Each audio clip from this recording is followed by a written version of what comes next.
Welcome to Escaping the Grind. This is the show where we amplify the stories of people breaking free from the 9 to 5 to live life on their own terms, whether it's through financial independence, geo arbitrage, or a career redesign.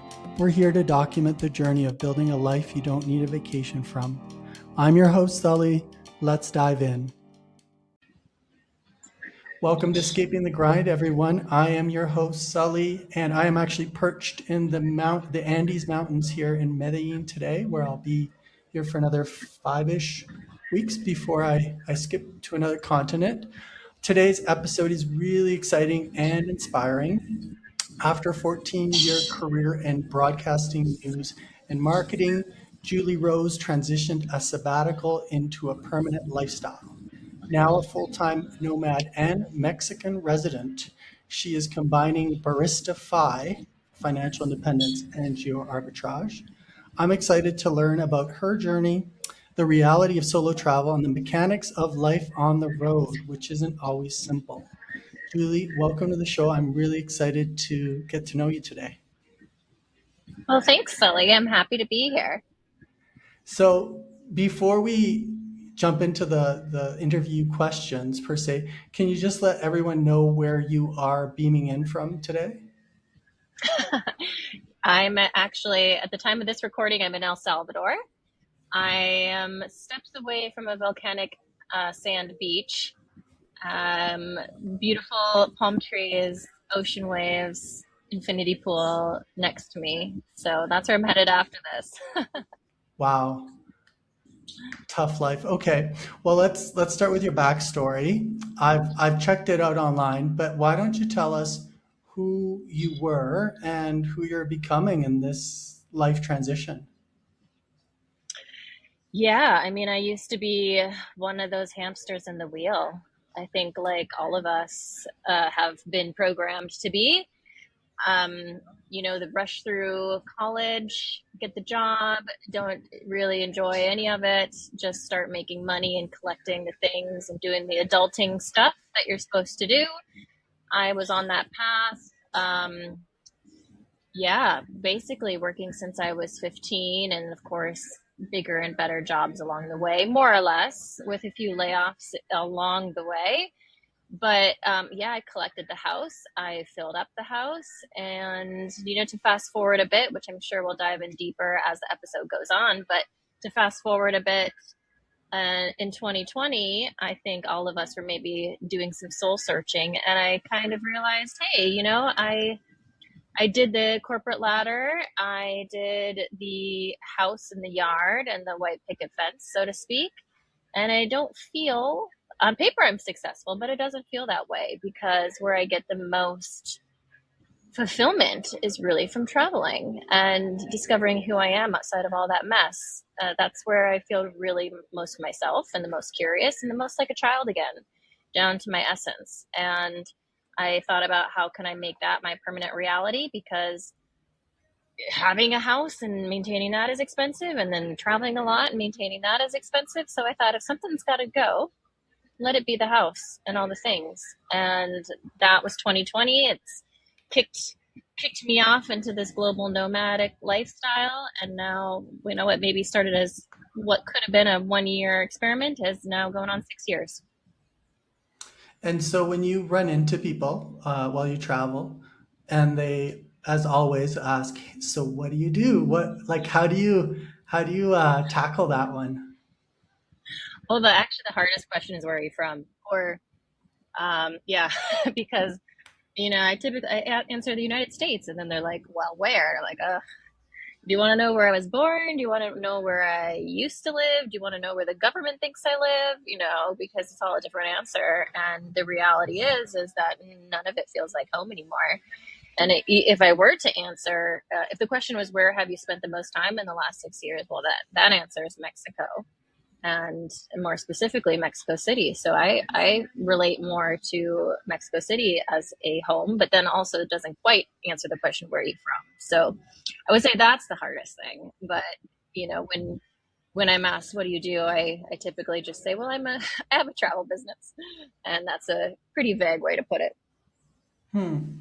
Yeah, I have the same problem growing up. I was born in Colombia. We lived in Peru, Brazil, Argentina, and Canada. And I when I'm asked that question, the where are you from? I do a quick assessment. How long do I want to talk to this person, right?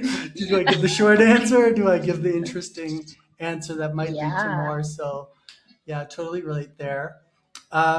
That's interesting. I pulled the trigger, quote unquote, financial independence in March, and I still kind of I'm thrown off when people ask me, "What do you do?"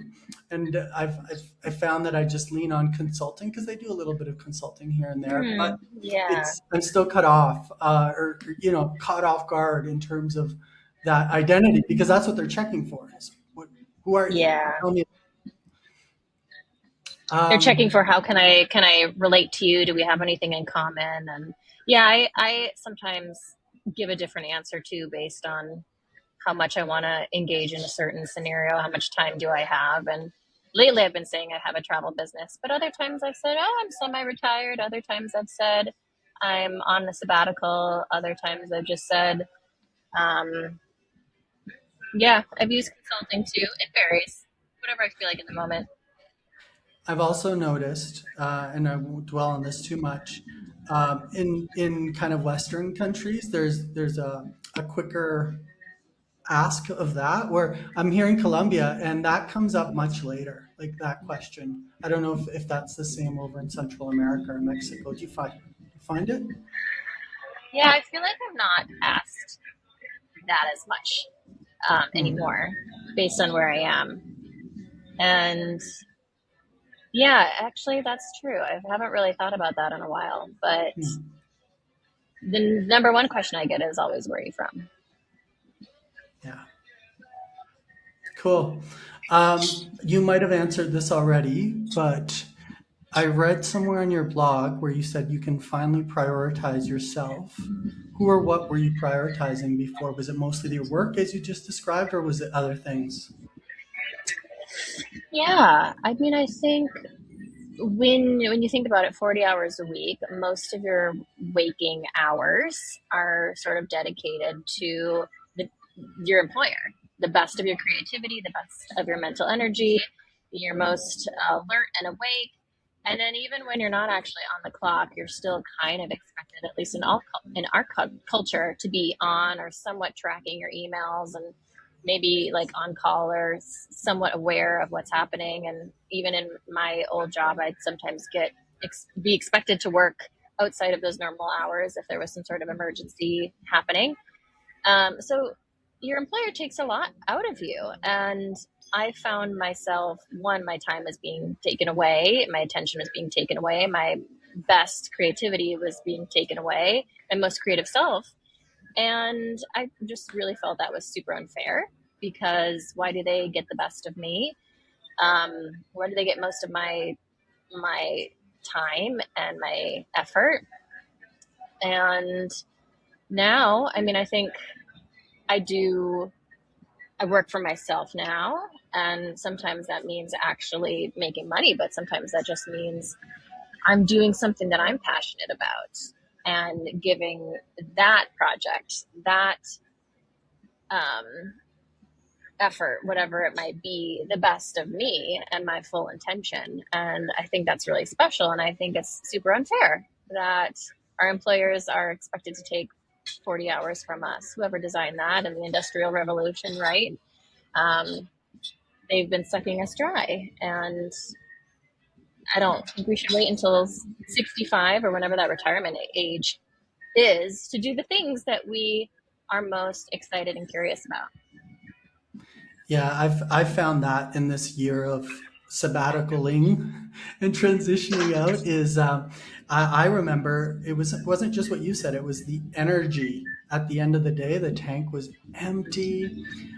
You Yeah. because the tank is empty, you neglect relationships or some fun activities, and then sleep. I used to get awful sleep, like just terrible.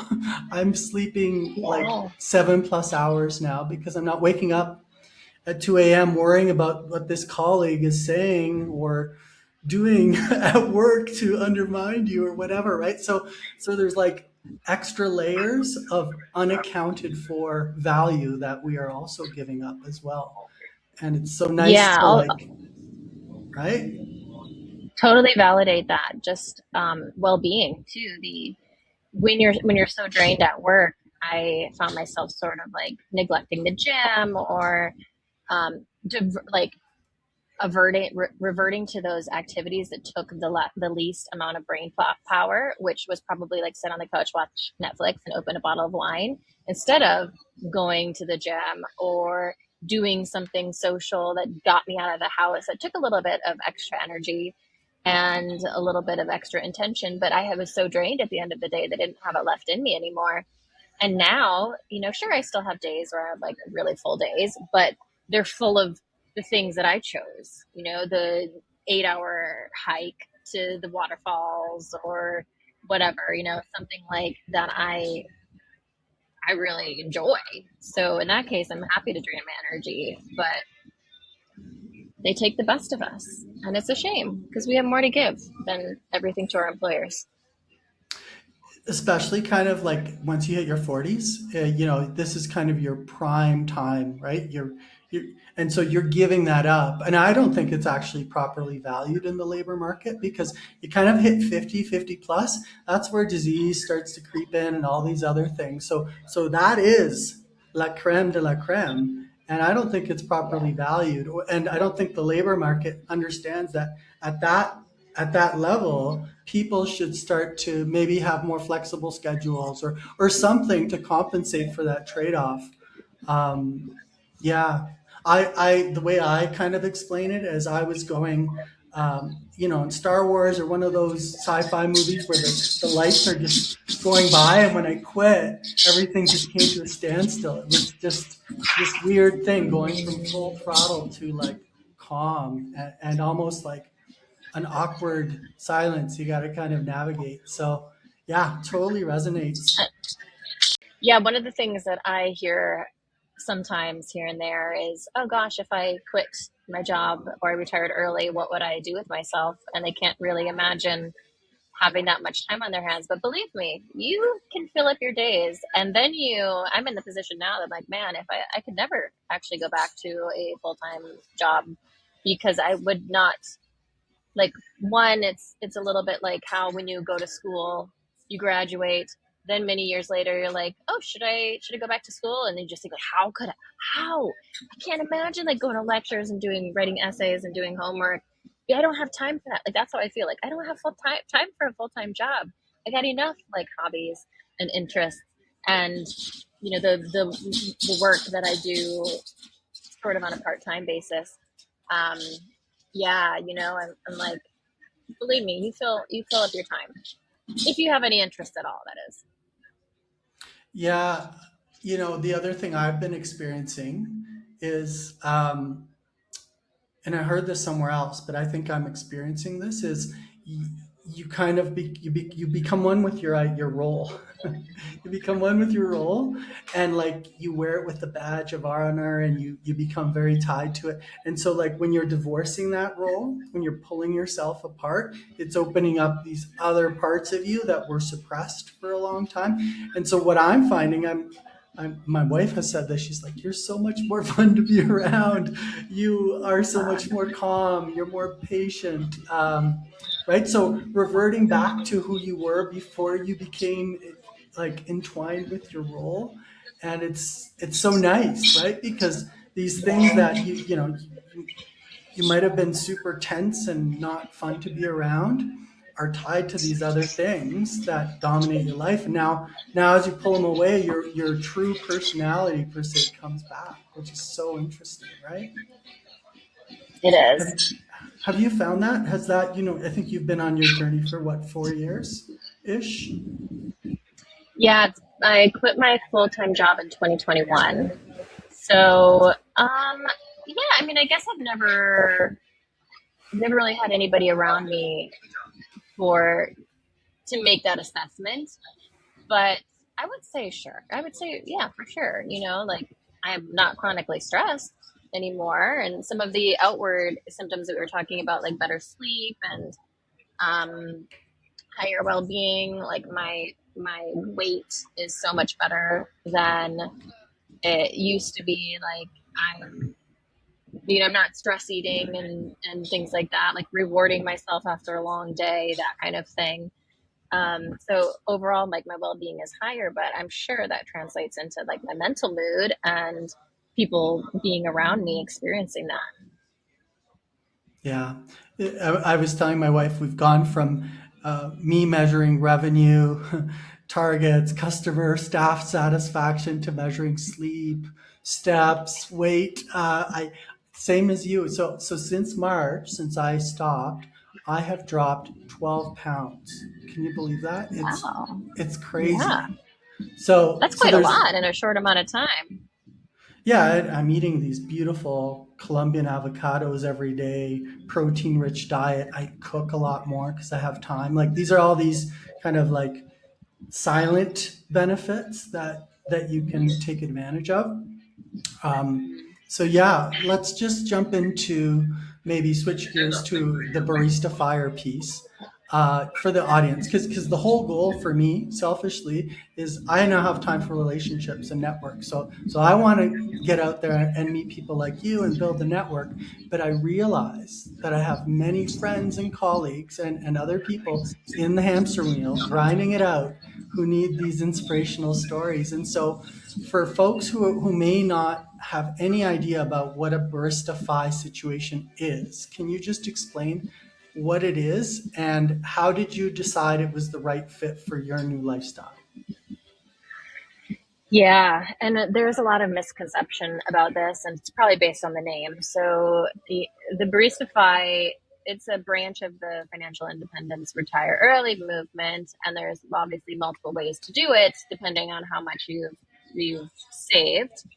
And the barista idea is you're sort of still continuing to earn on the side, not necessarily being a barista because like that's a little bit silly, even though that's where it originated. It's just doing some kind of side work that is sort of fulfilling, that allows for a little bit extra income coming in, but then it's not also ruling your life or super fixed in terms of hours. It's meant to be flexible. It's meant to be what you want it. And I consider myself barista-fied, and I never. It's interesting because I never really chose anything in particular.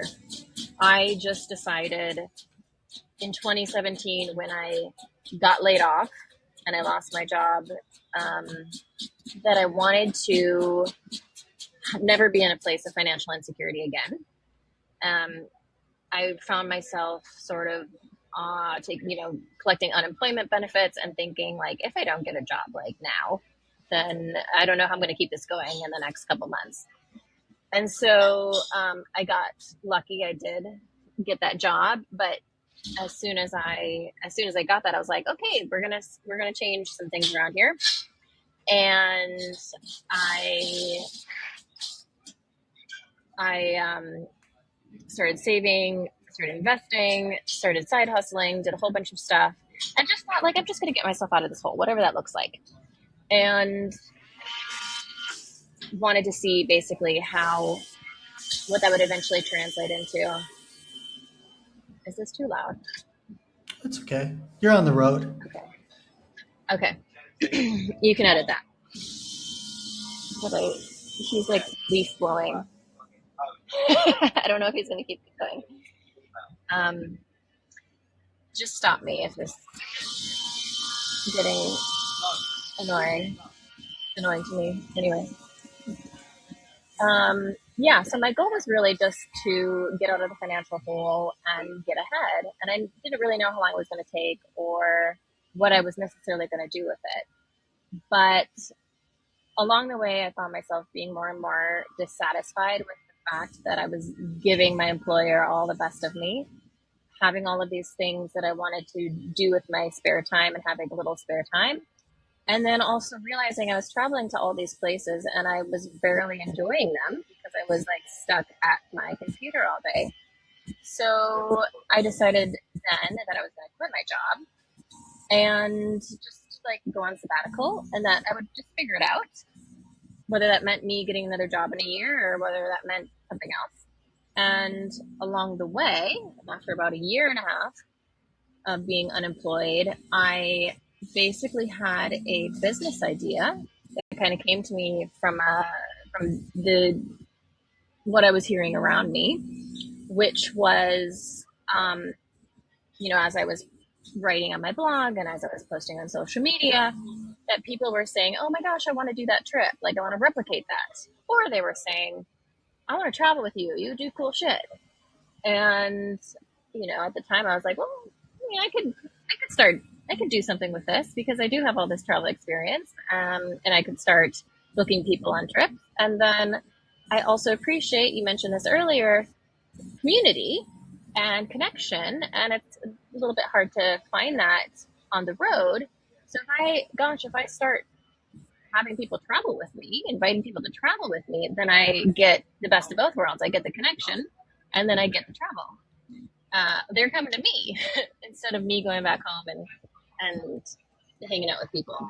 So that sort of became the idea, and along the way, I this is why I say it's Barista Fire, is because I'm very conscious about um, maximizing my time, preserving my mental capacity, and so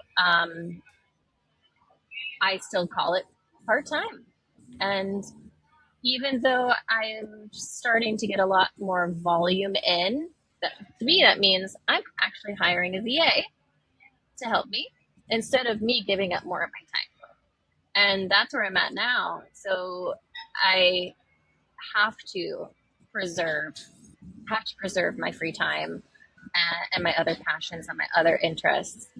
And then again, like, I still have my nest egg, so I pull from that while I spend my income. And so at this point, one of the ideas of Barista Fire, like all the other fires, is you don't spend down your nest egg.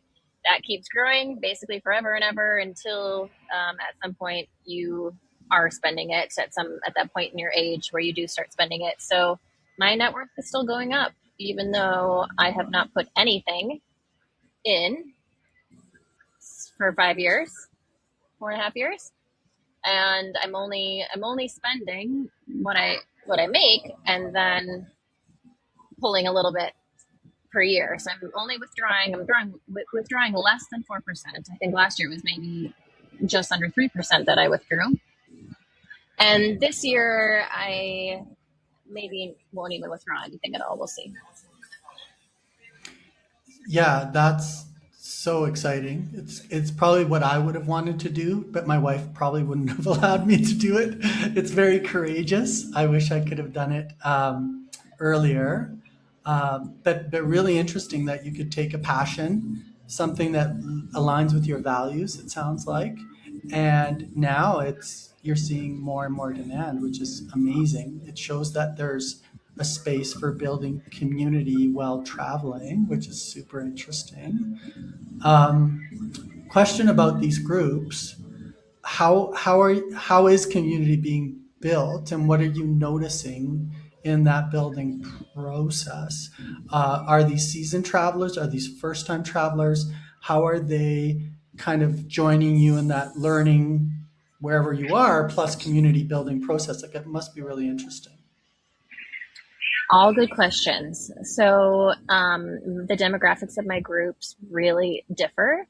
There are some more experienced travelers. There are some more new to travel. There are all sorts of ages. I think my youngest traveler has been maybe around 30, and my oldest has been early 70s. My trips average about like 50, 55. Um, some some groups are co-ed, some are women only.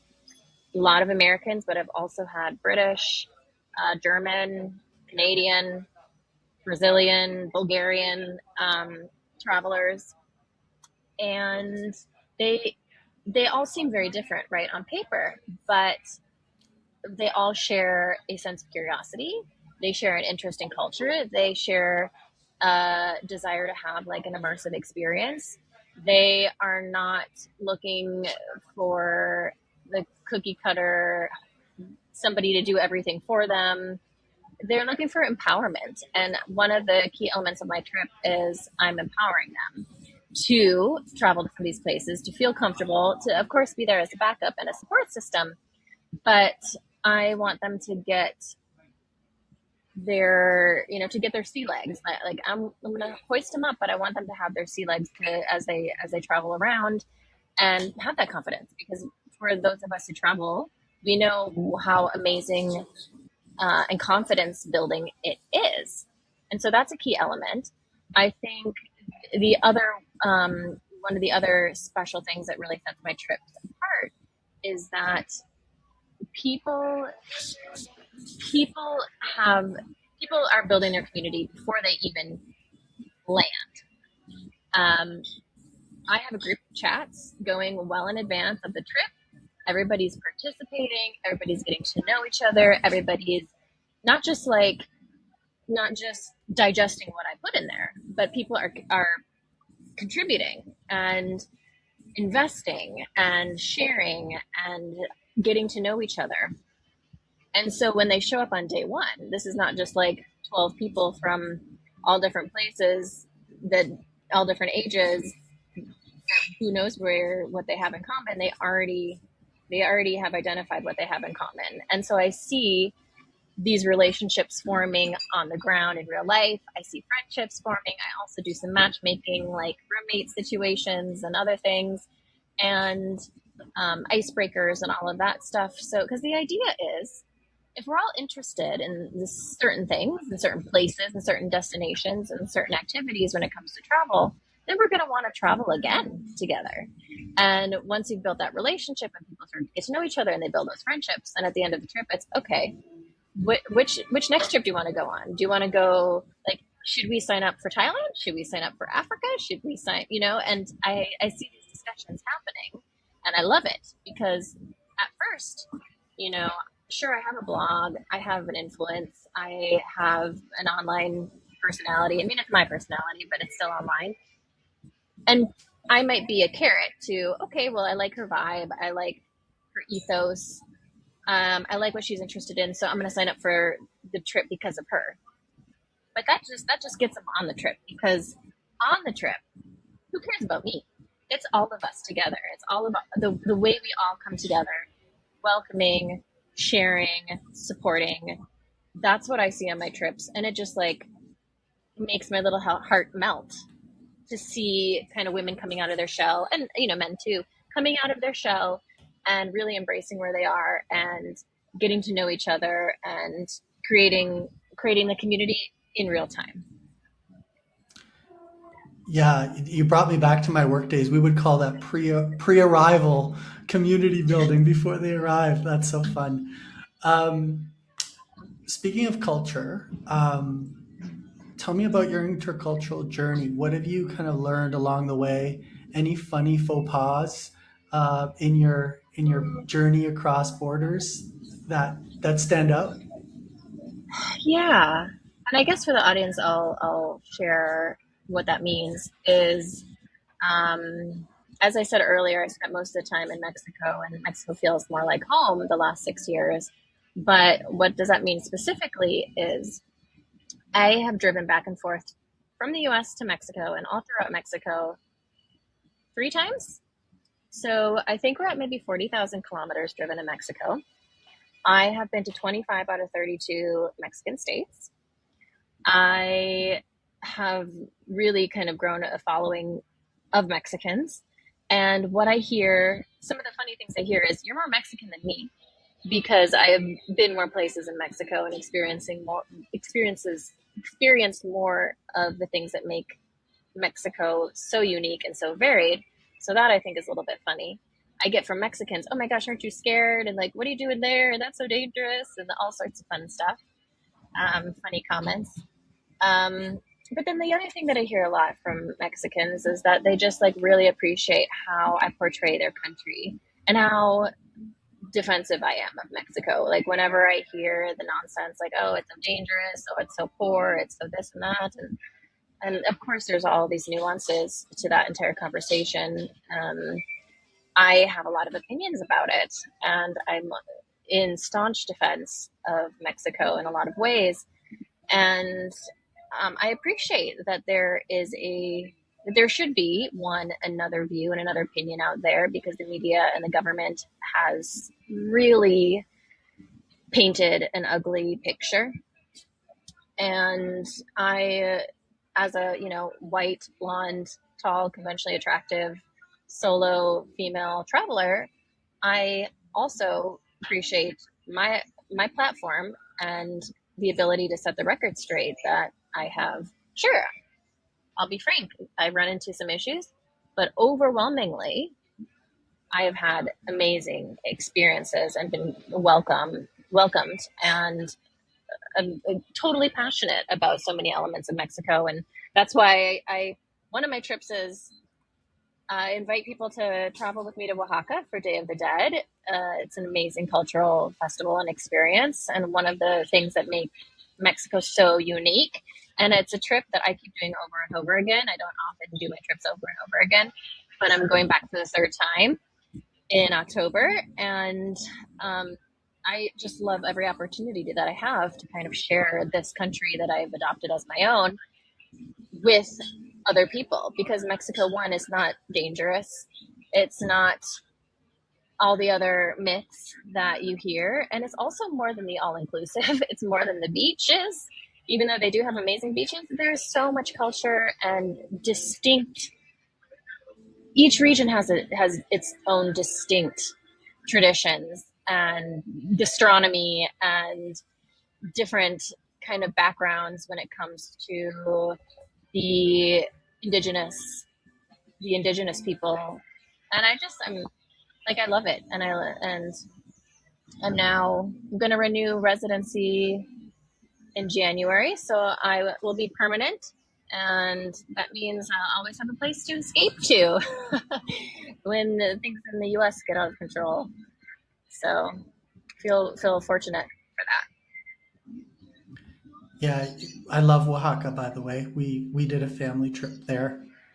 Such an interesting place. We went up to the mountain ruins, and it's beautiful. It's just the kind of place you want to meander for a few weeks and Yeah. explore.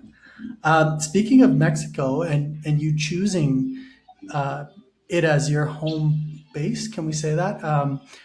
Walk us through, like, why Mexico. You've just spoken a lot about why it's a great place, but were there any other reasons, or is it something about the culture, the warm culture that's there, or proximity to US, or all of the above? What Walk us through why Mexico? Couple reasons, and probably some deeper reasons, but I'll start with the very surface level reasons. Is one, yes, it is close to the U.S., but far enough away in that it's different. So I can drive, and I really did want to have the freedom of driving, and I wanted to be able to bring my dog very freely. So that makes it easy. All you have to do is register, like import your vehicle, get Mexican car insurance. There's some paperwork involved, but it's fairly easy to bring a U.S. plated car into Mexico.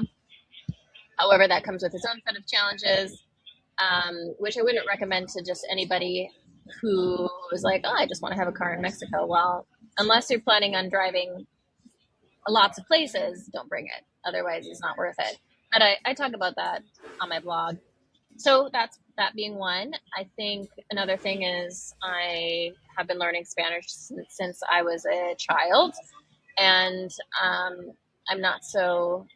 I'm humble enough to say I'm nowhere near fluent, but I can communicate and I can express myself. And just don't ask me about car vocabulary or weird things like that.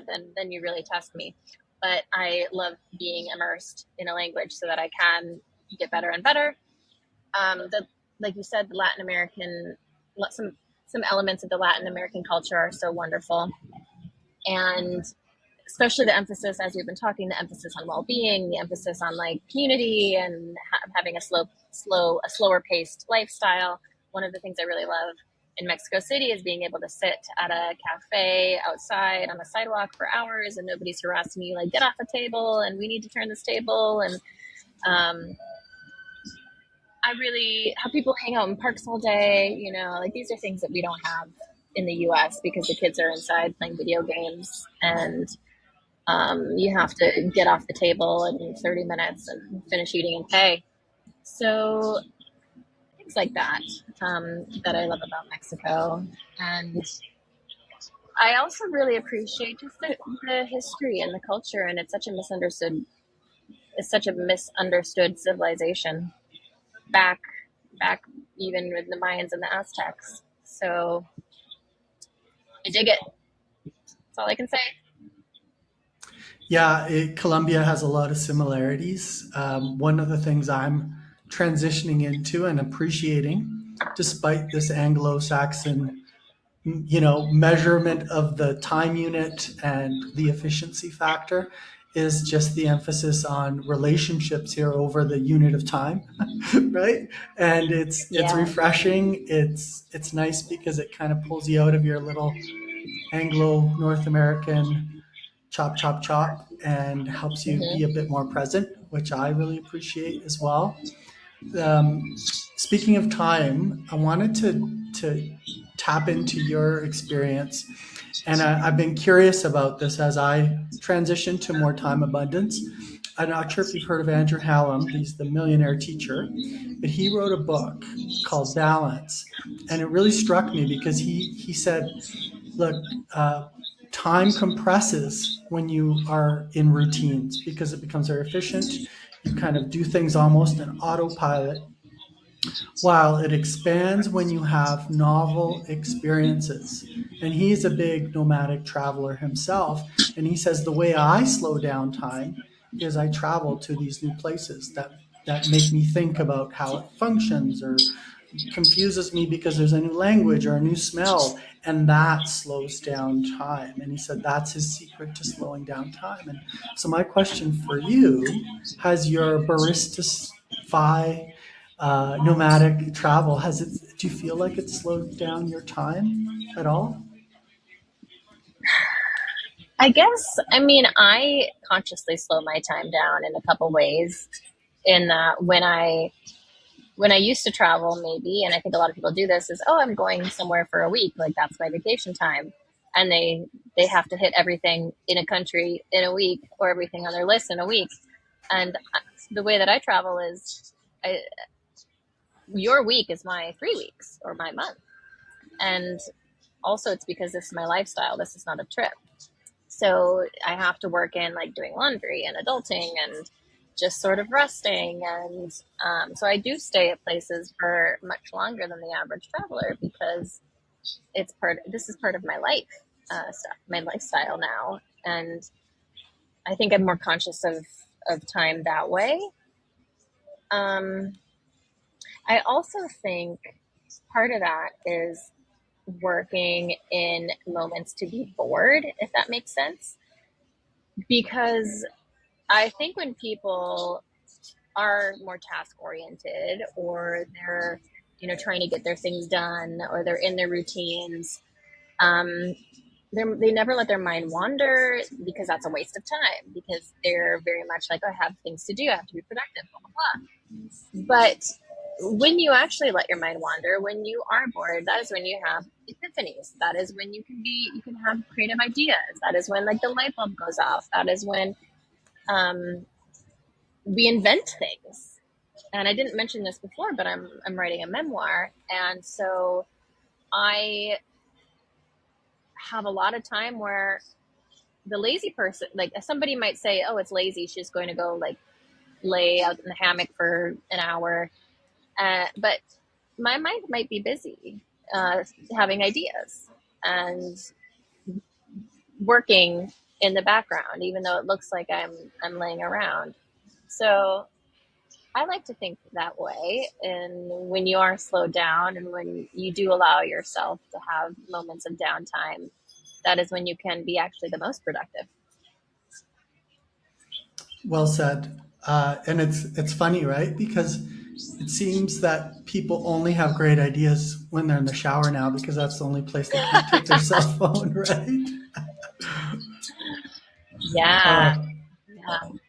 That's definitely a uh, brain suck right there. right. And that's another whole other thing. People on their phones, don't need to go in that today. But there's a lot of people, maybe they're contemplating this lifestyle, Julie, and there's so much complexity that might scare people. I'm working through it right now, and things like, where's your license? Where's your mailing address? Health insurance? How do you stay fit on the road? Like, do you have any hacks that you've picked up along the way to manage that? I'll give you one example that I just did. I converted my Canadian number to a VoIP number, and now I can call the tax agency from anywhere in the world, no problem. And so, anyways, there's just lots of complexity. How have you tackled some of these things that might deter people from engaging in this more exciting lifestyle? I mean, I think everything has a solution. Um, it shouldn't deter you. I'm trying to think of any like specific. A lot of my epiphanies in that area were earlier on, and now I don't really think of them much anymore. But really, like as I was saying, there's a solution to everything. Like you don't even need a physical credit card most of the time True. anymore. You can use Apple Pay, which means when your card gets hacked, you it just updates on your you know it just updates on your phone when the new card numbers come through, and there's all sorts of solutions. It's kind of crazy. uh, that being said, yes, my mom maintains my address is her address in the US, and so she does open my mail and she does attend to some of the things because the world isn't really built for nomads. So it does help to have somebody on the ground to help with some of the paperwork, snail mail nonsense that still exists. But gosh, I just think we've come a long way in 6 years when remote work really picked up. And even though I can't think of anything off the top of my head right now, there's tons of forums where people share their hacks, and you just develop a system that works for you. Yeah, it sounds like you've developed it, and I like your response. Everything has a solution. You just have to dig into it. Okay, well, let's wrap things up. Maybe just to give us this panoramic of this wonderful journey you've been on. What is like the highest high, like the awe moments, and what is maybe one of the lowest lows that you've experienced? Yeah, I mean, I think like I feel incredibly blessed to have the opportunity to really see all these places. It is really interesting, sort of having conversations with people and being. I think it's really rare when someone can mention a place I haven't been, because they they start talking about destinations or about countries. I'm like, yeah, yeah, that's there's this thing there that's really great too, and the conversation just keeps going, and they keep, oh man, I'm never going to stump you, am I? So when I have experiences like that, I really am like, gosh, I really am a bit of a rare bird in that I've already seen so much of the world, and I think that's really special. At the same time, there's an interesting flip side to that, is that it takes a lot to wow me now. Where, I mean, I get a kick out of it because sometimes when I'm on trips with the people that I bring, and they're just like, whoa, totally like excited about stuff, and I'm like, oh, like that's so nice for them, but it's not as exciting for me because I have.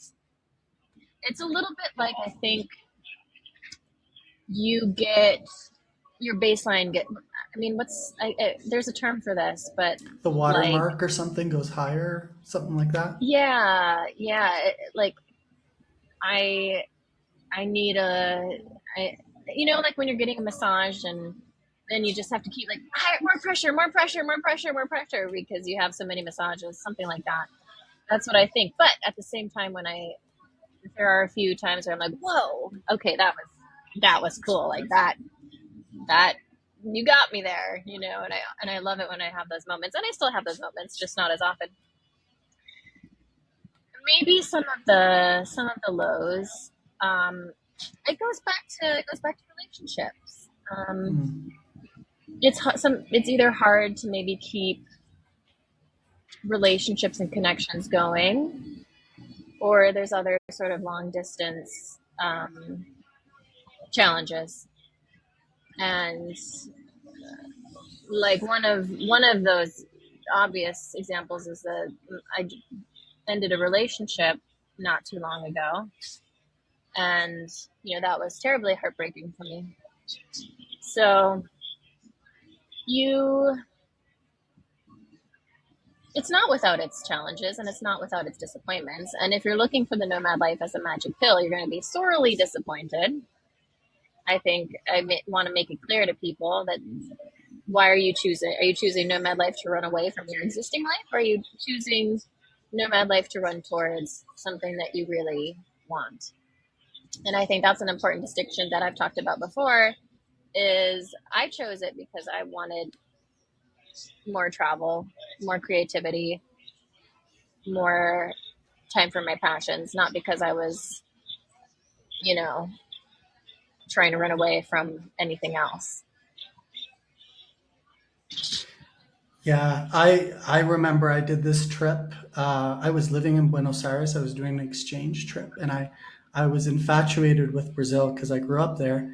And I did this like trip from the south of Brazil all the way. The plan was to go up all the way to the Amazon, and my mom was based in Buenos Aires. She was working there, and I got up to like just north of Recife, which is a long chunk of, and I remember just all the excitement had gone. I was now alone. Like, throughout the beginning, I was with a group, and it just didn't feel fun anymore at that point. And I ended the trip, and I remember going, wow, the expectation was that this was going to be this incredible adventure.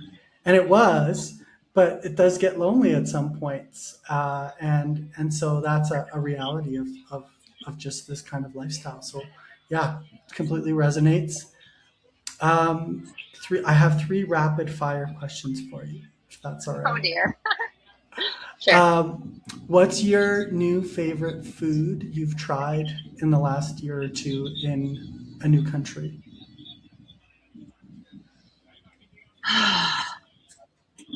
You gave me too much time. I've been to like 15 countries in the last year or two. Okay, last 3 months. Okay. Um, okay. Yeah. There is a really interesting Egyptian food that, and I'm totally blanking right now.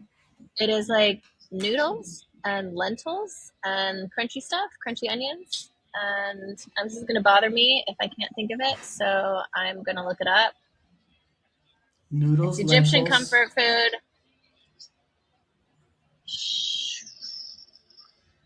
Koshari. kushari. Okay. Koshari. Which I was making a joke at the time when we had it. It's like $1, $2 for a meal. It's super affordable. I'm making a joke and I'm like, it looks like some little kid was left home alone and just started like throwing things together with that was in the pantry because he didn't really like know how to cook anything. It's that kind of weird when you're like, these ingredients go together, but it's delicious and you do want to eat the whole thing even though it's a total carb explosion. That's my answer. Lovely. I'm going to have to look that up. Mine was I was in Vietnam about 9 months ago, and a friend who was a local took me to this Vietnamese place where they had these like pork skewers, but they were like minced meat pork, and you make these really really local spring rolls. Amazing, amazing. I never had them in that way, and it was super interactive, so that was super fun. I can't wait to go back. Second Mm. rapid fire for you is what is, and let's keep the same time range of 3 months. What is your new favorite song or music you've heard or danced to in the last 3 months? Okay, so I'm gonna have two answers. One answer I'll just say to Bad Bunny because he just won a Grammy and he's playing at the Super Bowl. So of course I want to hear more of his music. But then my other answer is Shakira Absolutely love her, and I'm going to see her here in El Salvador in like a week. So Wow. I'm super pumped for that. I did not plan it. I just showed up here and I saw there was some posters at the airport. I'm like, well, I guess this was serendipity. I can finally see Shakira after like 15 years of not like ever lining up in the same place. And so I absolutely like she's got the best disc library, and yeah, I've kind of practiced her little hip isolation dance moves Technique. here and Uh-huh. there as well. Yeah. Cool. Bad Bunny was just in Medellin, actually. All the Ah, Airbnbs were completely sold out. It was a whole thing. I'm going to make a recommendation for you when you do get to Brazil. You need to check out Axé music. okay. Axé, A-X-E. It's Afro-Brazilian. I think you'll like it. Ooh, okay. And last one, what's your like most underrated kind of country or destination you're kind of jumping at to go to? Underrated. Underrated. So this is one I haven't. It's not one that I've been to the last 3 months, or it is one that I have, or is it one I want to go to? Let's do the latter that you want to go to. Okay, that I want to go to. Man, gosh, you are stumping me.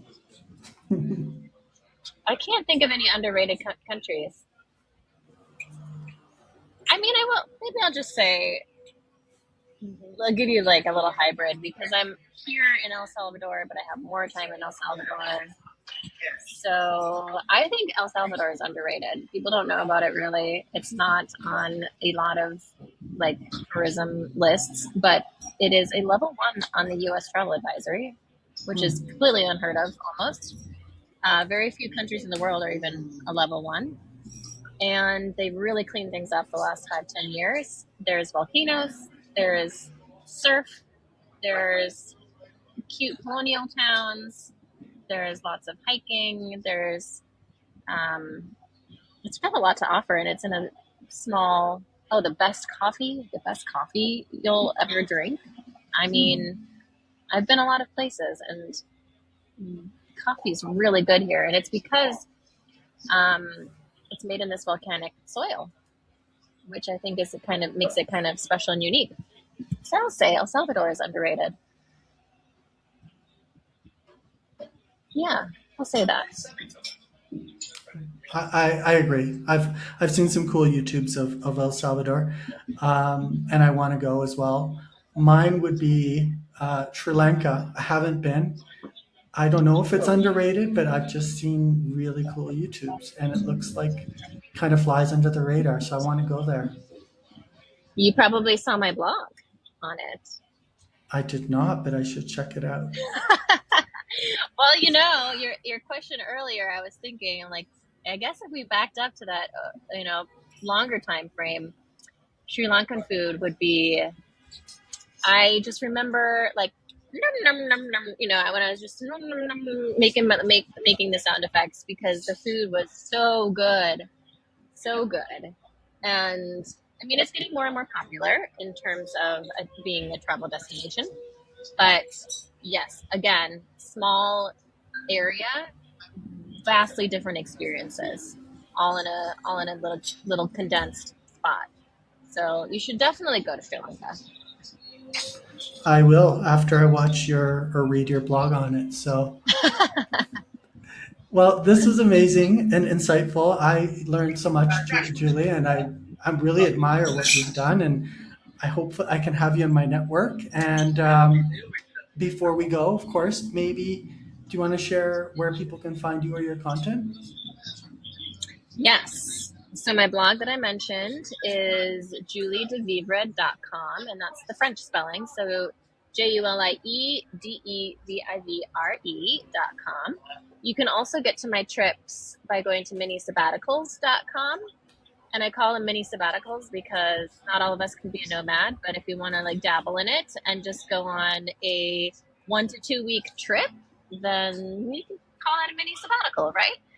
And that's where you'll find my current catalog of trips. And then as far as the social media, on Facebook, I am Julie DeVue, and same on YouTube, same spelling as website. And then on Instagram, it's Julie B. Rose. Amazing. And as you said, mini sabbaticals, I thought, ooh, gateway drug to becoming Coast Fire, Barista FIRE. So be careful how you use these mini sabbaticals. Um, Yeah. Amazing. Again, thanks so much, Julie. I'll include these in the show notes. And thank you, everyone, for tuning in. And if you enjoyed the episode, you know what to do, especially sharing it with someone who needs to jump out of that the grind or the hamster wheel. Until next time, Thanks, talk Sully. soon. Thank you. Thank you.